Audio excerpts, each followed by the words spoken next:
Hello guys, welcome to Python code space.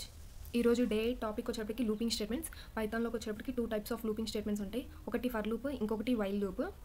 మెయిన్గా use చేసేవి ఈ రెండు. నెక్స్ట్ ఫర్ లూప్ అంటే ఏంటంటే a for loop is used for iterating over a sequence of items. ఈ sequence of items అనేవి ఏంటంటే లిస్ట్ అవ్వచ్చు, టపుల్ అవ్వచ్చు, డిక్షనరీ అవ్వచ్చు, సెట్ అవ్వచ్చు, ఆర్ స్ట్రింగ్ అవ్వచ్చు. ఇప్పుడు ఇక్కడ ఒక ఎగ్జాంపుల్ ఇచ్చాను ఆల్రెడీ నేను, లూపింగ్ త్రూ ఏ స్ట్రింగ్ అని చెప్పేసి ఒక స్ట్రింగ్ వేరియబుల్ తీసుకొని అందులో పైథాన్ అని చెప్పేసి ఒక స్ట్రింగ్ పాస్ చేశాను. ఇప్పుడు ఫర్ లూప్ ఇచ్చినప్పుడు ఫర్ అని చెప్పేసి మనం ఒక ఇటరేటర్ తీసుకోవాలి. అది ఇక్కడ నేను క్యార్ అని తీసుకున్నాను, అది మీ చాయిస్, మీరు ఏదైనా చేసుకోవచ్చు. ఇన్ అని చెప్పేసి ఒక కీవర్డ్. నెక్స్ట్ నేను నా స్ట్రింగ్ వేరియబుల్ నేమ్ వచ్చేటప్పటికి స్ట్రింగ్ 1 అని తీసుకున్నాను కాబట్టి నేను అక్కడ స్ట్రింగ్ 1 అని చెప్పేసి పాస్ చేశాను. ప్రింట్ క్యార్ అని ఇచ్చాను.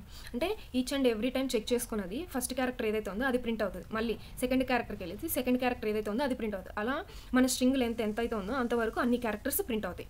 ఇలానే సేమ్ లిస్ట్ కూడా ఈ ఎగ్జాంపుల్ ఇచ్చాను, మీరు ఒకసారి చెక్ చేసుకొని రన్ చేయండి, మీకే అర్థమవుతుంది ఎలా ఏంటి అనేది.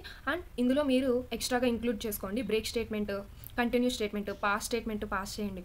ఇలా ఇఫ్ కండిషన్స్ యూజ్ చేసి ఫర్ లూప్లో మీరు ఒకసారి ట్రై చేయండి. అంటే కండిషన్ ఇచ్చేసేసి ట్రై చేస్తే మీకు బ్రేక్, కంటిన్యూ ఇలాంటివి ఎలా ఎగ్జిక్యూట్ అవుతున్నాయో మీకే అర్థమవుతుంది.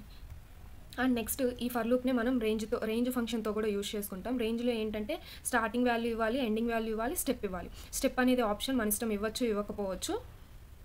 ఇక్కడ ఫర్ లూప్ తీసుకున్నాను. ఫర్ అని చెప్పేసి ఐ అని చెప్పేసి ఇటరేటర్ తీసుకున్నాను. ఇన్ అని చెప్పేసి రేంజ్ ఆఫ్లో స్టార్ట్ వాల్యూ 1 నుంచి 10 వరకు ప్రింట్ అవ్వాలి. 2 డిఫరెన్స్తో ప్రింట్ అవుతుంది. సో అవుట్పుట్ వచ్చేటప్పటికి ఏమొచ్చింది, 1 3 5 7 9 ఇలా ప్రింట్ అవుతాయి. నెక్స్ట్ నేను చెప్పా కదా బ్రేక్ స్టేట్మెంట్తో, కంటిన్యూ స్టేట్మెంట్తో ఒకసారి ట్రై చేయండి అని. అసలు బ్రేక్ అంటే ఏంటి, కంటిన్యూ అంటే ఏంటో కూడా తెలుసుకుందాం. బ్రేక్ అంటే ఏంటంటే మనం ఏదైనా ఒక కండిషన్ ఇచ్చేసేసి ఆ కండిషన్ కింద బ్రేక్ అని పాస్ చేసామంటే ఆ లూప్ అనేది కంప్లీట్గా స్టాప్ అయిపోయింది, ఇంకా ఇటరేషన్ అనేది జరగదు. నెక్స్ట్ కంటిన్యూ ఏంటంటే మనం ఒక కండిషన్ ఇచ్చేసేసి కింద కంటిన్యూ అని ఇచ్చామంటే ఆ ఇటరేషన్, ఆ కండిషన్ వరకు మాత్రమే బ్రేక్ అయింది. నెక్స్ట్ ఇటరేషన్ అనేది స్టార్ట్ చేసుకునేది, అంతవరకు మాత్రమే స్టాప్ చేసిద్ది. ఆ కరెంట్ ఇటరేషన్ ఆ కండిషన్కి ఎక్కడైతే ఈక్వల్ అయిందో అంతవరకు స్కిప్ చేసేసిద్ది, మిగతా ఇటరేషన్స్ అనేవి జరుగుతాయి. నెస్టెడ్ ఫర్ లూప్స్ అంటే ఏంటంటే a for loop with in a for loop, ఒక ఫర్ లూప్ ఇన్సైడ్ ఇంకొక ఫర్ లూప్ని రాస్తాము. ఈ నెస్టెడ్ ఫర్ లూప్స్ ఎక్కువగా మనం ఎక్కడ యూజ్ చేస్తాము అంటే మ్యాట్రిక్స్ రాసేటప్పుడు కానీ, ప్యాటర్న్స్ రాసేటప్పుడు కానీ యూజ్ చేసుకుంటాము. నెక్స్ట్ వచ్చేటప్పటికి while loops. A while loop we can execute a set of statements as long as condition is true. Condition true అయినంతసేపు ఆ వైల్ కండిషన్స్లో ఏవైతే స్టేట్మెంట్స్ ఉంటాయో ఆ స్టేట్మెంట్స్ అన్ని ప్రింట్ అవుతానే ఉంటాయి. ఎప్పుడైతే కండిషన్ ఫాల్స్ అవుతో అంతటితో ఇటరేషన్ అనేది ఆగిపోయింది. ఇక్కడ ఒక ఎగ్జాంపుల్ ఇచ్చాను. ఇనీషియల్గా ఐ అని చెప్పేసి ఒక వేరియబుల్ తీసుకొని 1కి అసైన్ చేశాను.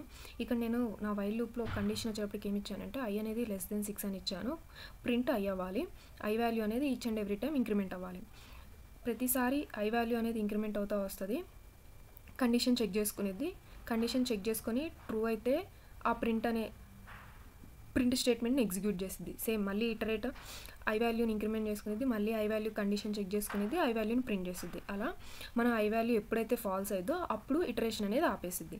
మనం ఎప్పుడైతే ఇంక్రిమెంట్ చేయట్లేదో ఆ లూప్ అనేది కంటిన్యూస్గా ఇటరేషన్ అనేది జరుగుతూనే, అదొకటి మనం గుర్తుంచుకోవాలి. నెక్స్ట్ వైల్ లూప్కి సంబంధించి ఇంకొన్ని ఎగ్జాంపుల్స్. ఆల్రెడీ ఫర్ లూప్లో ఇఫ్ కండిషన్ యూజ్ చేసుకొని బ్రేక్ స్టేట్మెంట్స్ పాస్ చేసేసి రాయొచ్చు అని చెప్పాను కదా, అలాంటివే సేమ్ బ్రేక్ స్టేట్మెంట్స్ అనేవి వైల్ లూప్లో కూడా యూజ్ చేసుకోవచ్చు. ఇక్కడ మీరు చూసినట్టయితే i = 1 అని చెప్పేసి ఒక వేరియబుల్ తీసుకొని వైల్లో కండిషన్ చెక్ చేస్తున్నాను, ప్రింట్ స్టేట్మెంట్ పాస్ చేశాను, ఇఫ్ అనే ఒక కండిషన్ పాస్ చేశాను. i = 3 అయితే అంతటితో బ్రేక్ అయిపోవాలి. లేదు అంటే ఇటరేషన్ అనేది కంటిన్యూ అవ్వాలి. ఐ వాల్యూ అనేది ఇంక్రిమెంట్ అవుతూ వస్తుంది. ఇక్కడ నేను ఐ వాల్యూ అని చెప్పేసి 3 ఎప్పుడైతే వచ్చిందో 3కి ఈక్వల్ అయ్యిద్దో అప్పుడు ఏమవుతుందంటే ఇటరేషన్ అనేది ఆగిపోయింది. ఇంకా ఏ ప్రింట్ స్టేట్మెంట్స్ అనేవి ప్రింట్ చేయదు. అందుకని ఇక్కడ 1 2 3 మాత్రమే అవుట్పుట్లో వచ్చినాయి. సో అలానే ఇక్కడ వైల్ లూప్కి మనం ఏం చేయొచ్చు అంటే ఇఫ్కి ఇఫ్ ఎల్స్, ఎల్ఇఫ్లో ఎల్స్ బ్లాక్ ఎలా అయితే యూజ్ చేసుకున్నామో అలానే ఫర్ లూప్స్కి వైల్ లూప్స్కి కూడా ఎల్స్ బ్లాక్ అనేది మనం యూజ్ చేసుకోవచ్చు. ఆల్రెడీ దానికి సంబంధించిన ఎగ్జాంపుల్ కూడా ఇక్కడ డిస్ప్లే చేస్తున్నాను. ఏంటంటే మనం వైల్ లూప్ ఎగ్జిక్యూట్ చేసినంతసేపు ఎప్పుడైతే కండిషన్ ఫాల్స్ అయిందో ఎల్స్ బ్లాక్లో ఏదైతే స్టేట్మెంట్ ఉందో అది కూడా ప్రింట్ అవుతుంది.